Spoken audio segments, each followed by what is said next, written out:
सोनामुखी, हरड़, मुलेठी जैसी अनेक जड़ी बूटियां और हजारों वर्षों का प्राचीन आयुर्वेदिक ज्ञान इस एक बोतल में समाया हुआ है। कायम टैबलेट, आपकी खुशियों का साथी। बीएसएनएल को भले ही हजारों करोड़ का घाटा हो जाए, लेकिन बीएसएनएल के डायरेक्टर साहब को शाही प्रोटोकॉल चाहिए। नेटवर्क चले या न चले, लेकिन डायरेक्टर साहब को सेवा के लिए 50 से ज्यादा की फौज चाहिए।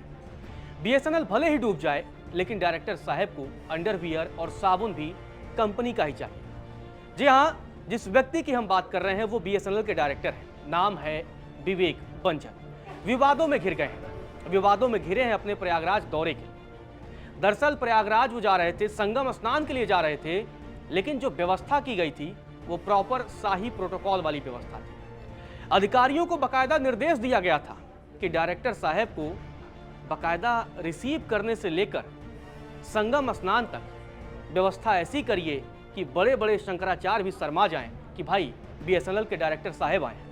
आपको बता दें कि इनका प्रयागराज दौरा अब रद्द हो गया है, लेकिन उनके दौरे को लेकर खूब बवाल मचा। सोशल मीडिया पर लोगों ने गदर काट दिया। आखिर बवाल मचा क्यों?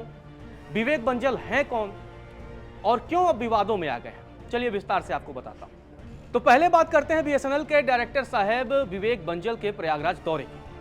दौरे को लेकर एक प्रोटोकॉल जारी किया जाता है, बाकायदा डीजीएम स्तर से इस प्रोटोकॉल को जारी किया जाता है। हालांकि जो लिस्ट वायरल हो रही है, जो आपके स्क्रीन पर दिख रही है, इसकी हम पुष्टि नहीं करते हैं, लेकिन इस प्रोटोकॉल में यह कहा गया है कि 50 अधिकारियों को साबुन, तेल और अंडरवियर जैसी व्यक्तिगत वस्तुओं की व्यवस्था करने की बाकायदा जिम्मेदारी सौंपी गई थी। हो गया ना हैरान? भाई होना भी चाहिए। आपके टैक्स के पैसे से डायरेक्टर साहब के लिए क्या क्या व्यवस्था किए जा रहे हैं। होटल की व्यवस्था तो होगी ही, लेकिन दौरे के दरमियान डायरेक्टर साहब अंडरवियर भी नहीं ले जाएंगे, वो व्यवस्था भी अधिकारी करेंगे। इतनी ठाठ बाट तो शायद देश के आला कमान या देश के तमाम बड़े बड़े नेताओं की ना हो। शायद देश के प्रधानमंत्री जब प्रयागराज संगम में स्नान करने गए होंगे तो शायद इतनी व्यवस्था, इतना प्रोटोकॉल, इतने अधिकारियों को बकायदा निर्देश उनके दौरे पर भी शायद ना हो कि भाई एक एक चीज़ की आप कंघी की व्यवस्था कर देना, आप साबुन की व्यवस्था कर देना, आप अंडरवियर की व्यवस्था कर देना।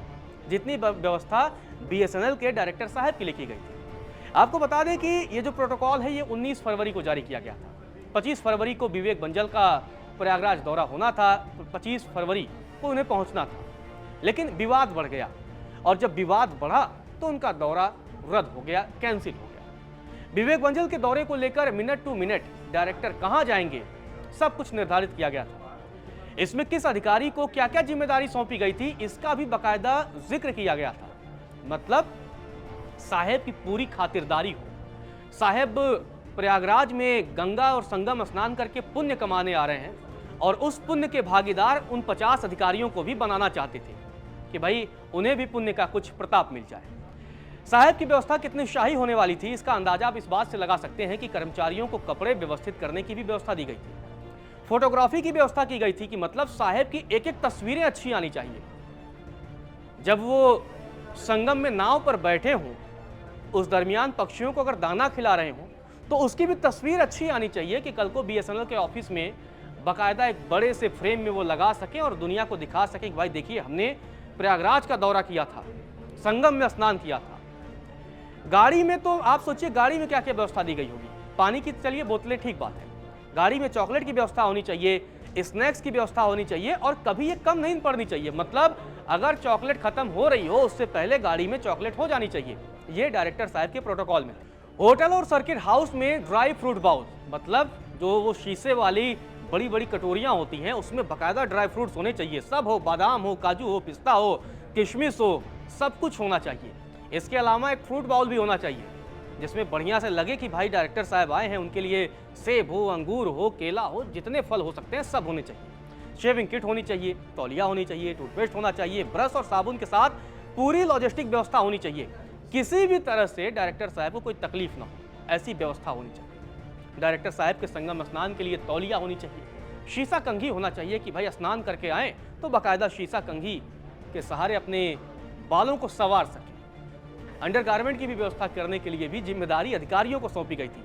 मतलब एक अधिकारी को इस बात की जिम्मेदारी सौंपी गई थी कि वो डायरेक्टर साहब के लिए अंडरवियर की व्यवस्था करेगा। हालांकि जैसा कि हमने कहा कि जो वायरल हो रही तस्वीर, इस दावे की हम पुष्टि नहीं करते हैं, लेकिन ये दावा अपने आप में बेहद चौंकाने वाला है। डायरेक्टर के खिलाफ शोकॉज नोटिस भी अब जारी किया गया है। मतलब अब सरकार एक्शन में आ गई है। डायरेक्टर साहब के इन बेफुजील के खर्चों को लेकर अब सरकार मन बना चुकी है कि इन पर तो कार्रवाई करना ही करना है। 7 दिनों के अंदर जवाब देने के लिए कहा गया है। नोटिस के जवाब के आधार पर कार्रवाई की जाएगी, क्योंकि सरकार इस पूरे मामले को आसानी से नहीं जाने देने वाली है। अब बात करते हैं कि आखिर विवेक बंसल है कौन और कौन से अधिकारी हैं, डायरेक्टर कैसे बने, इन सारी चीजों की बात करते हैं। 1987 बैच के इंडियन टेलीकॉम सर्विस ऑफिसर हैं। इलेक्ट्रॉनिक्स इंजीनियरिंग में बीटेक किया है। कंप्यूटर साइंस के भी डिग्री धारक है। 35 सालों से ज्यादा का एक्सपीरियंस है इनके पास। बताया जा रहा है कि अब सरकार एक्शन करने की तैयारी में है। सितंबर 2025 का आपको एक रिकॉर्ड बता रहा हूं। उस क्वार्टर में बीएसएनएल को 1357 करोड़ रुपए का घाटा हुआ। अब आप सोचिए कि जो कंपनी हजारों करोड़ के घाटे में चल रही हो, जिस बीएसएनएल का नेटवर्क देश के कई हिस्सों में नहीं पकड़ता है, जो बीएसएनएल अब ग्राहकों के लिए तरस रही हो कि यार बीएसएनएल एक टाइम पे यार बोलबाला था, लगभग अधिकतम व्यक्तियों के पास बीएसएनएल का सिम कार्ड हुआ करता था, लेकिन अब वो जमाना चला गया है। ऐसे सिचुएशन में डायरेक्टर साहब को पूरा शाही ठाठ बाट चाहिए, शाही स्नान चाहिए कि भाई डायरेक्टर साहब का स्वागत करिए, वो प्रयागराज आने वाले हैं।